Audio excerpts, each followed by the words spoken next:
जय हिंद सभी को। बेटा इस वीडियो में मैं आप लोगों के साथ डिस्कस करने वाला हूँ जो सेमेस्टर के पेपर चल रहे हैं ना, इनकी एग्ज़ाम्स जो हैं कब तक हो सकती हैं इसको लेकर के, और आप लोगों को तैयारी कैसे करनी चाहिए। देखिए बहुत ज़रूरी है, ख़ास तौर पे जब आपके एग्ज़ाम सर पर हों, बहुत ज़्यादा टाइम नहीं है आप लोगों के पास।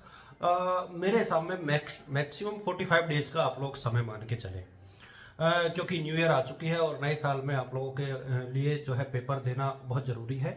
तो मैं आपको इस छोटे से वीडियो में बहुत कम समय में मेरा उद्देश्य ये रहेगा कि मैं आपको बता दूं कि आप लोग तैयारी कैसे करें और क्या पढ़े, कैसे पढ़े, क्या छोड़े, क्या नहीं छोड़े, कौन सा कंटेंट आपको कहाँ से देखना चाहिए, उसकी तैयारी आप लोग कैसे कर सकते हैं, इसको लेकर के चर्चा है ये।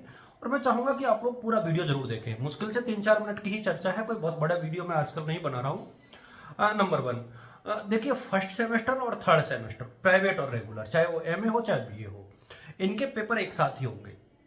और मेरे हिसाब में मैंने जो आपको कट ऑफ बताया है वो 45 डेज का बताया है। इसका मतलब ये है कि आप लोग मान के चलो कि 10 फरवरी के आसपास, यानी फरवरी में कभी भी ये पेपर हो सकते हैं, आप तो ये मान के चलो। ठीक है, तो जनवरी पूरा और 10 एक दिन उधर से, एक आध दिन इधर के बचे हुए, तो टोटल 45 डेज आप लोग मैक्सिमम मान के चले कि अपने पास इतना ही समय है, इससे ज़्यादा नहीं है। अब जो थर्ड सेमेस्टर के स्टूडेंट हैं उनको क्या करना है, उनके चूंकि एग्जाम फॉर्म भी आने वाले हैं बहुत जल्दी, आई थिंक 10 तारीख के आसपास आ जाएंगे, सेकंड सेमेस्टर का रिजल्ट आ जाएगा। जिनके बैक आई है ना, उन बच्चों का भी समाधान उसी के साथ होगा, यानी वो बैक वाले पेपर भी उसी के साथ आप लोग भर पाएंगे, है ना। तो अब मैं आपको बता दूं कि आपको तैयारी कैसे करनी है। फर्स्ट सेमेस्टर वाले बच्चे ध्यान दें। पहले तो देखिए, हर पेपर में आपको पास होने के लिए 40% नंबर चाहिए। एक तो आप लोग ये नोटिस करके रखें कि यदि पेपर 100 नंबर का है तो 40 नंबर चाहिए, और यदि पेपर 70 नंबर का है तो 28 नंबर चाहिए। Minimum 40% is needed. 36% पे पास नहीं होंगे, ये बेहद जरूरी है। आप इस चीज़ को बिल्कुल अपने गांठ बांध के चलें कि ये बहुत महत्वपूर्ण चीज़ है कि आप लोग इस पूरे वीडियो को देखें, एक दूसरे के साथ साझा करें। अच्छा, मैंने इंपॉर्टेंट क्वेश्चंस थर्ड सेमेस्टर के भी साझा किए हैं और फर्स्ट के भी साझा किए हैं बीए के वाले बच्चों के लिए, तो वो आप उन वीडियोस को देखिए। देखिए मैंने उसमें आपको सबसे इंपॉर्टेंट चीज़ तो ये कि आपको सब्जेक्ट नहीं पेपर का नाम याद रखना है। जैसे पॉलिटिकल साइंस है तो राजनीति विज्ञान के मूल तत्व है या मूल आधार है। जैसे यदि इकोनॉमिक्स है तो आर्थिक अवधारणा एवं विधियां हैं, या माइक्रो इकोनॉमिक्स है या मैक्रो इकोनॉमिक्स है। यानी पेपर का नाम पता होना चाहिए आपको, सब्जेक्ट का नहीं। उसी के हिसाब से आपको बुक लेकर के आनी है, पहला काम। दूसरा, वन वीक सीरीज से जो बच्चे पढ़ रहे हैं मैं उनको चेतावनी देना चाहूंगा कि बेटा उसमें आप लोगों के 40% बनने की संभावना ना के बराबर है, क्योंकि पहले तो उसमें सिलेबस पूरा नहीं होता। वो एक्चुअली वो इस पैटर्न के हिसाब से बनी हुई नहीं है, सिलेबस चेंज हो चुका है काफ़ी हद तक। तो आप लोग कोशिश ये करें कि या तो बुक खरीदें, नहीं तो आप लोग इंटरनेट से पढ़ लें, ऑनलाइन पढ़ लें। जैसे मैंने पहले भी आपको बताया था कि जैसे माना कि आपको भारतीय संविधान पढ़ना है, या आपको भूगोल में पढ़ना है, माना कि आपको मानव भूगोल पढ़नी है, आर्थिक भूगोल पढ़नी है, तो आप लोग देखिए, या तो आप सिंपल गूगल पे सर्च कर लो कि मानव भूगोल का अर्थ और प्रकृति, डायरेक्ट गूगल कर लीजिए, और पीडीएफ या स्लाइड शेयर। तो या तो आप लोग डायरेक्ट गूगल कर लो, या फिर आप लोग चैट जीपीटी यूज कीजिए। देखिए चैट जीपीटी आजकल बहुत अच्छा ऑप्शन है। आप लोग चैट जीपीटी से आंसर ढूंढोगे, जहां आपको सिर्फ ये चैट जीपीटी पर आप मोबाइल पर जाइए, सर्च कीजिए चैट जीपीटी, ओपन एआई के नाम से आएगा, उसमें क्लिक कीजिए, अपनी मेल आईडी से रजिस्टर कीजिए। फिर आप लोग सिर्फ उसमें ये लिख दीजिए कि मानव भूगोल का अर्थ एवं प्रकृति। आप लोग सीधा लिखिए मानव भूगोल अर्थ एवं प्रकृति, और साथ में लिख दो 500 शब्दों में। वो आपको 500 शब्दों में आंसर लिख के देगा। How smart it is.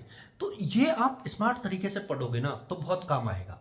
अच्छा, आपको मैप ज्यादा से ज्यादा बनाने हैं, यदि भूगोल का पेपर दे रहे हो, इकोनॉमिक्स का दे रहे हो डायग्राम बनाने हैं, हिस्ट्री का दे रहे हो तो चार्ट बनानी है, ईयर वाइज आपको ध्यान रखना है, फ्लो चार्ट आपको बनाना है ना। इंग्लिश में भी आजकल फ्लो चार्ट बनते हैं, डायग्रामेटिक प्रेजेंटेशन वहाँ भी होता है।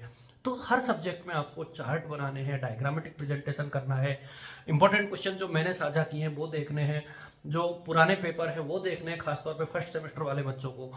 जो थर्ड सेमेस्टर है उनको चूंकि पुराने पेपर अवेलेबल नहीं है, आप लोग अपने हिसाब से थोड़ा सा देखिएगा। मैंने इंपॉर्टेंट क्वेश्चन और इंपॉर्टेंट टॉपिक शेयर किए हैं, आप लोग पूरा वीडियो एक बार देखिए तो सही। उसके बाद मैंने कुछ टॉपिक्स को पढ़ाया भी है।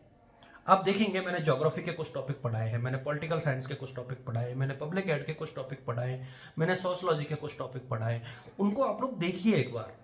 जब आप देखोगे तो आपको काफ़ी चीज़ें समझ में भी आएंगी। मेरा उद्देश्य यहाँ पर सिर्फ और सिर्फ इतना है कि आपकी हेल्प हो जाए, आप परेशान नहीं हो, और सेमेस्टर्स में आपको जो चाहिए ना वो मिल पाए। ध्यान रहे, मैं आपको कह रहा हूँ बेटा कि आपको 40% अंक लाना जरूरी है। जितने भी प्राइवेट स्टूडेंट्स हैं उनको होम असाइनमेंट भी जमा कराना अनिवार्य है। उसकी सूचना मैं आपको ग्रुप में से साझा कर दूंगा। आपको कॉलेज आना अनिवार्य है रेगुलर बच्चों को, जिससे मिड टर्म टेस्ट के बारे में पता लगे, क्योंकि जनवरी में आपका मिड टर्म टेस्ट होना है। ध्यान रहे, जनवरी में मिड टर्म टेस्ट आपके हो सकते हैं, और मेरे सामने 5 से 15 के बीच में ही होंगे। तो आप लोग खुद को मानसिक तौर पे इसके लिए तैयार रखें कि जनवरी में आपके टेस्ट भी होने हैं। उसके हिसाब से खुद को तैयार करके रखें। और जो मैंने कहा है, आप चैट जीपीटी यूज़ कीजिए, गूगल यूज़ कीजिए। ये पुराने जो साथी आपको 1 वीक सीरीज के भरोसे रख रहे हैं ना, उनसे आप बचिए। मैं अभी भी बता रहा हूँ, यदि आप इनके भरोसे रहोगे, जो पुराने स्टूडेंट्स हैं, जो 36% वाले हैं, जिनके मन में ये था कि हम लोग 36% में पास हो जाएंगे, तो आप लोग बेटा पूरे 3 साल में बैक बैक बैक करते हुए चलोगे। बैक पे बैक आती रहेंगी, आप लोग पास नहीं हो पाओगे। और ये बहुत बड़ा डिलेमा है, बहुत बड़ा संकट है कि आप लोग उससे उबर नहीं पाओगे। तो बुक्स आप लोग देखिए, अपने टीचर से मिलिए। यदि कुछ समझ में नहीं आ रहा, आप लोग कमेंट कीजिएगा, मैं कोशिश करूंगा बताने की जहां दिक्कत आ रही है वहां पे। लेकिन हर सब्जेक्ट की जो किताबें हैं वो मार्केट में अवेलेबल है। 1 वीक सीरीज को जितना आप छोड़ोगे ना उतना आपके लिए फ़ायदेमंद रहेगा। आप गूगल की सहायता लीजिए, यूट्यूब पर वीडियो अवेलेबल है, आप लोग यूट्यूब की सहायता लीजिए। आपके शिक्षक आपके साथ हैं, आप उनकी हेल्प लीजिए। जितना आप डायग्राम बनाएंगे, जितने आप फ्लो चार्ट बनाएंगे, वो अच्छा, याद करने के लिए भी कुछ टिप्स मैं आपको देना चाहूँगा। देखिए, याद करने का सबसे बेहतर तरीका तो ये है कि आप लिख करके याद करो। यदि किसी बच्चे को लिखकर याद करने में आलस आता है, तो उसको भी मैं आपको बता दूं बेटा कि देखो, कम से कम हर क्वेश्चन में 12-15 पॉइंट होते हैं, वो आपको याद करने ही है। तो 2 तरीके हैं, एक तो आप लिख करके याद कीजिए। यदि लिख करके याद नहीं कर पा रहे हो, तो आप अपने मोबाइल में रिकॉर्डर में जाके उन पॉइंट्स को बोल के अपनी अपनी लैंग्वेज में, अपनी भाषा में, अपने तरीके से उन पॉइंट्स को रिकॉर्ड कर दीजिए। जब आप ऐसा करोगे तो आप यकीन मान के चलिए कि आपको बहुत हेल्प मिलने वाली है याद करने के लिए आपको।